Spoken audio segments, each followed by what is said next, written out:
Hello दोस्तों, आज की सीरीज में हम लोग 10 जनवरी 2022 को जो आपका सीटेट का एग्जाम हुआ था उसमें हिंदी पेडागोजी से जो क्वेश्चन पूछे गए थे उन क्वेश्चन को सॉल्व करेंगे। तो सबसे पहले आप लोग वीडियो को लाइक कर दीजिए, शेयर करिए ताकि हर स्टूडेंट जुड़ सके। तो दोस्तों स्टार्ट करते हैं आज का पहला क्वेश्चन।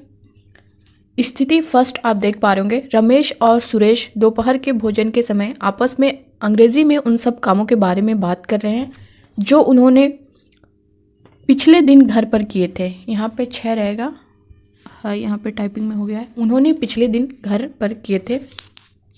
स्त्री सेकंड में दिया है, सुनैना विज्ञान की कक्षा में किए गए प्रयोग के बारे में विस्तार से टिप्पणी लिखती है। तो option first, second, third, fourth आप देख पा रहे होंगे। फर्स्ट में फर्स्ट दिया है संज्ञानात्मक अकादमिक भाषा निपुणता यानी CALP है, और सेकंड में बुनियादी अंतःवैयक्तिक संप्रेषण कौशल यानी BICS है। सेकंड में है फर्स्ट और सेकंड दोनों CALP हैं। तो इसमें कौन सा करेक्ट होगा आपको ये बताना है चारों ऑप्शन में। आप स्थिति फर्स्ट और सेकंड को पढ़ करके आप इस क्वेश्चन को समझ करके इसका आंसर करिए। फर्स्ट में दिया है, रमेश और सुरेश दोपहर के भोजन के समय आपस में अंग्रेजी में उन सब कामों के बारे में बात कर रहे हैं जो उन्होंने पिछले दिन घर पर किए थे। सेकंड में दिया है, सुनैना विज्ञान की कक्षा में किए गए प्रयोग के बारे में विस्तार से टिप्पणी लिखती है।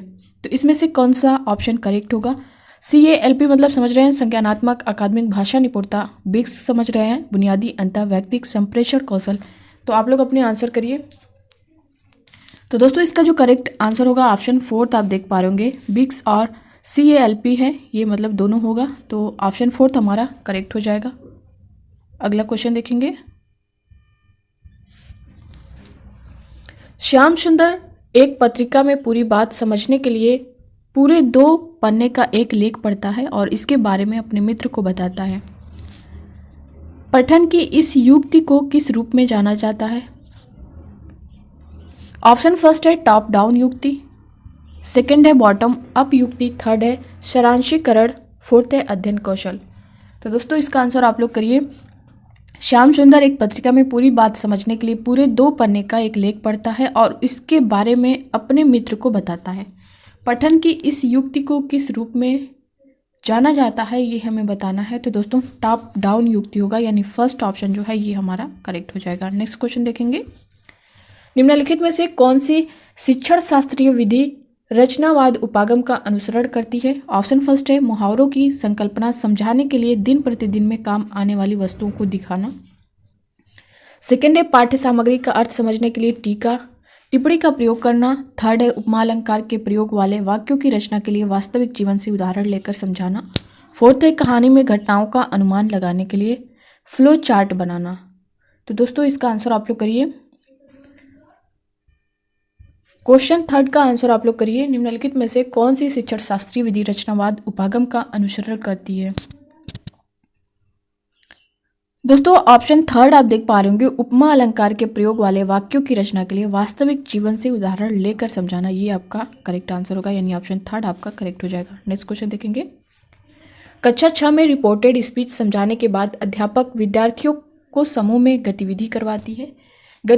विद्यार्थी A डायरेक्ट स्पीच का एक कथन पुस्तक से पढ़कर विद्यार्थी B को रिपोर्टेड स्पीच में बताती है। विद्यार्थी B अनुमान लगाती है कि इस कथन की डायरेक्ट स्पीच क्या होगी। विद्यार्थी A अपनी रिपोर्टेड स्पीच को आवश्यकता अनुसार बदलकर तब तक दोहराती है जब तक विद्यार्थी B सही अनुमान नहीं लगा लेती। यह गतिविधि किसका प्रतिनिधित्व करती है। ऑप्शन फर्स्ट है क्रेशन की निवेश परिकल्पना, सेकंड है क्रेशन की अर्जन अधिगम परिकल्पना, थर्ड है ब्रूनर का विकास सिद्धांत, फोर्थ है स्वयं की परिणाम परिकल्पना। तो दोस्तों इसका आंसर आप लोग करिए। जैसा कि आप क्वेश्चन को समझ पा रहे होंगे, तो दोस्तों इसका जो करेक्ट आंसर होगा वो ऑप्शन फोर्थ आप देख पा रहे होंगे, स्वयं की परिणाम परिकल्पना, ये हमारा करेक्ट आंसर होगा, यानी फोर्थ ऑप्शन। नेक्स्ट क्वेश्चन देखेंगे। कथावाचन की कक्षा में सक्रिय श्रवण का प्रदर्शन करने के लिए श्रीमती मेघना को कौन सा सर्वाधिक उपयुक्त तरीका अपनाना चाहिए। फर्स्ट है जैसा कि एक विद्यार्थी कहानी सुना रही है, अध्यापिका उससे स्पष्टीकरण मांग सकती है, जैसे कि जब तुमने ये कहा था कि, तो इससे तुम्हारा क्या मतलब है। सेकंड है जब विद्यार्थी कहानी पूरी सुना दे तो अध्यापक प्रश्न पूछती है, इस कहानी से तुमने क्या सीखा। थर्ड है जब एक विद्यार्थी कहानी से मिली सीख साझा कर रही थी तब अध्यापिका ने उसे रोका और कहानी में प्रयुक्त नए शब्द का अर्थ पूछा। फोर्थ है, विद्यार्थी द्वारा कहानी का प्रत्येक अंश समाप्त होने पर अध्यापिका दूसरे विद्यार्थी से उन अंशों का सारांश प्रस्तुत करने के लिए कहती है। जैसा कि आप क्वेश्चन को समझ पा रहे होंगे, कथा वाचन की कक्षा में सक्रिय श्रवण का प्रदर्शन करने के लिए श्रीमती मेघना को कौन सा सर्वाधिक उपयुक्त तरीका अपनाना चाहिए? किसके लिए? सक्रिय श्रवण का प्रदर्शन करने के लिए। तो अब आप लोग अपने आंसर करिए। विद्यार्थी द्वारा कहानी का प्रत्येक अंश समाप्त होने पर अध्यापिका दूसरे विद्यार्थी से उन अंशों का सारांश प्रस्तुत करने के लिए कहती है। ये नहीं होगा। जब एक विद्यार्थी कहानी से मिली सीख साझा कर रही थी तब अध्यापिका ने उसे रोका और कहानी में प्रयुक्त नए शब्द का अर्थ पूछा। जब विद्यार्थी कहानी पूरी सुना दे तो अध्यापक प्रश्न पूछती है, इस कहानी से तुमने क्या सीखा? फर्स्ट है, जैसा कि एक विद्यार्थी कहानी सुन रही है, अध्यापिका उसे स्पष्टीकरण मांग सकती है, जैसे कि जब तुमने ये कहा था तो इससे तुम्हारा क्या मतलब है? तो दोस्तों जो फर्स्ट ऑप्शन है ये आपका करेक्ट हो जाएगा। जैसा कि आप सक्रिय श्रवण का प्रदर्शन करने के लिए ये सर्वाधिक उपयुक्त तरीका यहाँ पे पूछा गया है, तो यहाँ पे फर्स्ट आंसर आपका करेक्ट हो जाएगा। अगला क्वेश्चन देखेंगे। राष्ट्रीय शिक्षा नीति 2020 शास्त्रीय भाषा के अध्ययन की किस रूप में अनुशंसा करती है? ऑप्शन फर्स्ट है, माध्यमिक स्तर पर एक अतिरिक्त विकल्प के रूप में। सेकंड है, त्रिभाषा सूत्र के अंतर्गत एक विकल्प के रूप में। थर्ड है, शिक्षा में भाषा नीति के अंतर्गत द्वितीय भाषा के रूप में। फोर्थ है, त्रिभाषा सूत्र के अंतर्गत आधुनिक भारतीय भाषा के रूप में। तो दोस्तों इसका आंसर आप लोग करिए और प्लीज़ आप लोग वीडियो को लाइक कर दीजिए, हर जगह शेयर कर दीजिए इसे। दोस्तों ये सारे क्वेश्चन आपके 10 जनवरी 2022 को पूछे गए हैं, तो इन सारे क्वेश्चन पर आप लोग ध्यान दीजिएगा। राष्ट्रीय शिक्षा नीति 2020 शास्त्रीय भाषा के अध्ययन की किस रूप में अनुशंसा करती है? माध्यमिक स्तर पर एक अतिरिक्त विकल्प के रूप में, यानी फर्स्ट ऑप्शन हमारा करेक्ट होगा। ठीक है, नेक्स्ट क्वेश्चन देखेंगे। शब्द संपदा सीखने सिखाने के लिए किस प्रभावशाली युक्ति की अनुशंसा करेंगे? ऑप्शन फर्स्ट है, विभिन्न विषयों पर शब्द जाल। सेकेंड है, मातृभाषा में अर्थ के साथ शब्द। थर्ड है, वर्तनी प्रतियोगिता। फोर्थ है, शब्दों का कंठस्थीकरण। जैसा कि शब्द संपदा सीखने सिखाने के लिए किस प्रभावशाली युक्त की अनुशंसा करेंगे? विभिन्न विषयों पर शब्द जाल। सेकेंड है, मातृभाषा में अर्थ के साथ शब्द। थर्ड है, वर्तनी प्रतियोगिता। दोस्तों थर्ड ऑप्शन आपका करेक्ट होगा, यानी वर्तनी प्रतियोगिता, ये ऑप्शन आपका करेक्ट हो जाएगा। नेक्स्ट क्वेश्चन देखेंगे। निम्नलिखित में से कौन सी सहारा या मदद देने से संबंधित युक्ति है? ऑप्शन फर्स्ट है, विद्यार्थियों को उनके स्तर से ऊपर की पाठ्य सामग्री और अभ्यास कार्य देना। सेकेंड है, विद्यार्थियों को उनके स्तर से कम की पाठ्य सामग्री और अभ्यास कार्य देना। थर्ड है, विद्यार्थियों के सीखने में जहाँ जहाँ कमी है उसे दूर करने के लिए उन्हें मदद करना। फोर्थ है, ड्रिल और कोचिंग द्वारा विद्यार्थियों की मदद करना। तो दोस्तों इसका आंसर आप लोग करिए। कौन सी सहारा या मदद देने से संबंधित युक्ति है, ये हमें बताना है। विद्यार्थियों को उनके स्तर से ऊपर की पाठ्य सामग्री और अभ्यास कार्य देना। विद्यार्थियों को उनके स्तर से कम की पाठ्य सामग्री और अभ्यास कार्य देना। थर्ड है, विद्यार्थियों के सीखने में जहाँ जहाँ कमी है उसे दूर करने के लिए उन्हें मदद करना, यानी थर्ड ऑप्शन हमारा करेक्ट हो जाएगा। ठीक है, नेक्स्ट क्वेश्चन देखेंगे। निम्नलिखित में से कौन सी युक्ति पठन सामग्री में से लेकर शब्द सिखाने की अनुशंसा करती है? फर्स्ट है, विन्यास। सेकंड है, शब्दकोशीय उपागम। थर्ड है, शब्दकोश का प्रयोग। फोर्थ है, शब्द जाल। तो इसका आंसर आप लोग करिए।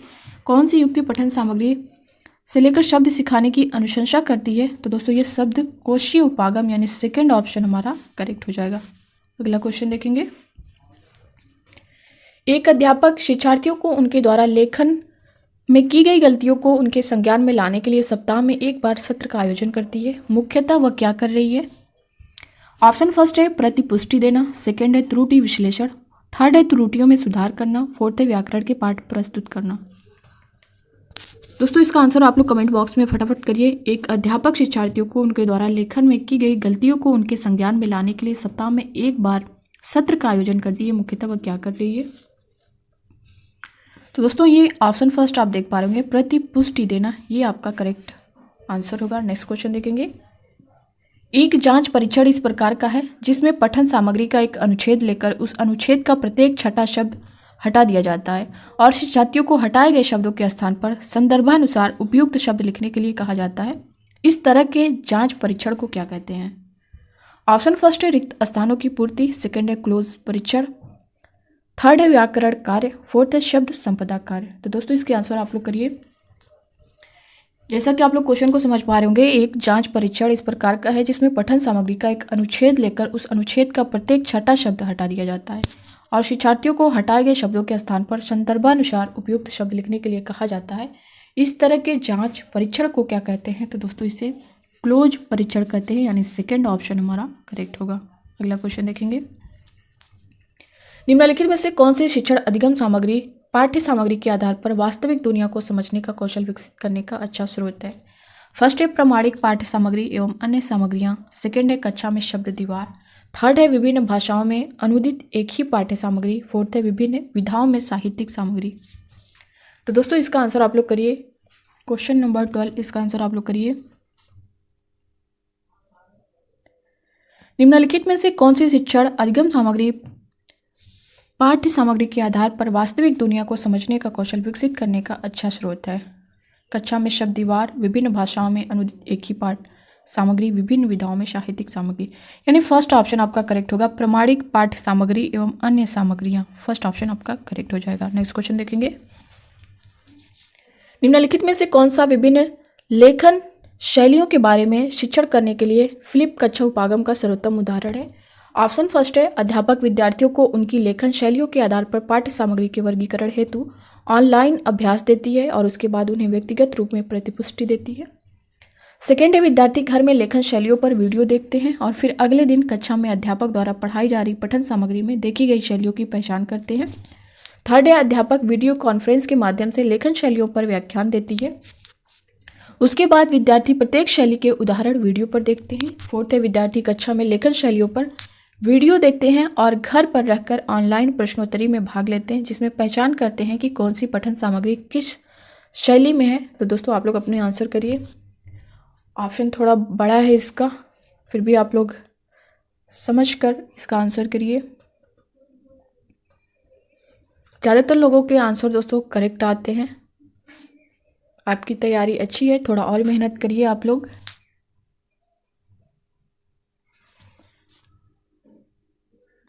आप लोग सेकेंड ऑप्शन देख पा रहे होंगे, विद्यार्थी घर में लेखन शैलियों पर वीडियो देखते हैं और फिर अगले दिन कक्षा में अध्यापक द्वारा पढ़ाई जा रही पठन सामग्री में देखी गई शैलियों की पहचान करते हैं। यानी सेकेंड ऑप्शन जो है ये हमारा करेक्ट होगा। ठीक है, सेकेंड ऑप्शन हमारा करेक्ट हो जाएगा। नेक्स्ट क्वेश्चन देखेंगे। निम्नलिखित में से कौन सा भाषा के बारे में सही नहीं है? निम्नलिखित में से कौन सा भाषा के बारे में सही नहीं है, ये हमें बताना है। फर्स्ट है भाषा एक वैज्ञानिक व्यवस्था है, सेकंड है भाषा व्यवस्थाओं की व्याख्या है, थर्ड है भाषा का संस्कृति से कोई संबंध नहीं है, फोर्थ है प्रत्येक भाषा की लिपि होती है। तो दोस्तों इसका आंसर आप लोग करिए। भाषा एक वैज्ञानिक व्यवस्था है, भाषा के बारे में सही नहीं है वो हमें बताना है, भाषा व्यवस्थाओं की व्याख्या है, थर्ड है भाषा का संस्कृति से कोई संबंध नहीं है, फोर्थ है प्रत्येक भाषा की लिपि होती है।